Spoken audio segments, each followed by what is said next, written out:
വചനവീഥിയിലൂടെ father ജെ.ബി. Puthur. വിശുദ്ധ മത്തായി രചിച്ച യേശുവിന്റെ സുവിശേഷം അധ്യായം 27 62 മുതൽ 66 വരെയുള്ള വാക്യങ്ങൾ. കല്ലറയ്ക്ക് കാവൽ. പിറ്റേ ദിവസം, അതായത് ഒരുക്ക ദിനത്തിന്റെ പിറ്റേന്ന്, പ്രധാന പുരോഹിതന്മാരും ഫരിസേയരും പീലാത്തോസിന്റെ അടുക്കൽ ഒരുമിച്ചു കൂടി.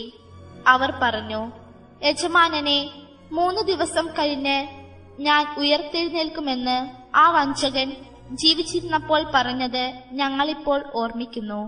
അതിനാൽ 3-ാം ദിവസം വരെ ശവകുടീരത്തിന് കാവലേർപ്പെടുത്താൻ ആജ്ഞാപിക്കുക.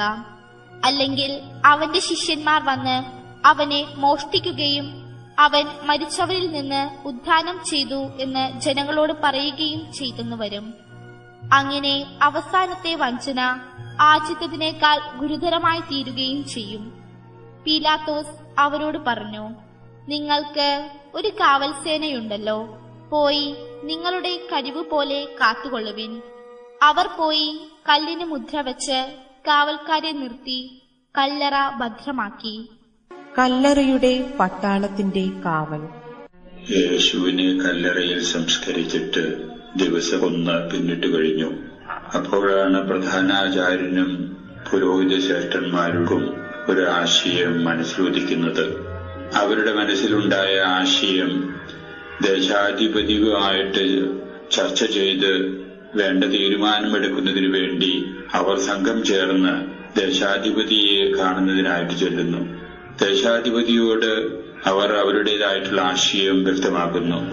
യേശുവിനെ സംസ്കരിച്ചിരിക്കുന്ന കല്ലറയ്ക്ക് കാവൽ ഏർപ്പാട് ചെയ്യണം, അല്ലെങ്കിൽ നാം അപഹാസ്യരായി തീരും. ഇതായിരുന്നു അവരുടെ ആശയം. അതിന്റെ കാരണം, യേശു ജീവിച്ചിരുന്നപ്പോൾ തന്നെ പറഞ്ഞിരുന്നു താൻ 3-ാം ദിവസം ഉയർത്തെഴുന്നേൽക്കും എന്ന്.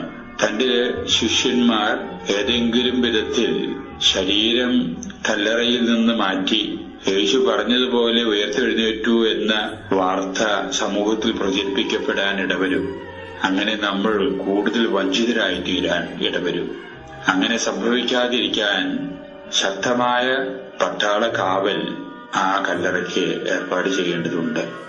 ദേശാധിപതി സശ്രദ്ധം അവരുടെ ആശയം ശ്രവിച്ചതിനു ശേഷം അവരോടായിട്ട് പറയുകയാണ്, നിങ്ങൾക്ക് പട്ടാളവും കാവൽക്കാരും ഒക്കെ ഉണ്ടല്ലോ, നിങ്ങൾ നിങ്ങളുടേതായിട്ടുള്ള രീതിയിൽ അതിശക്തമായ കാവൽ തന്നെ കല്ലറയ്ക്ക് ഏർപ്പാട് ചെയ്തുകൊള്ളുക.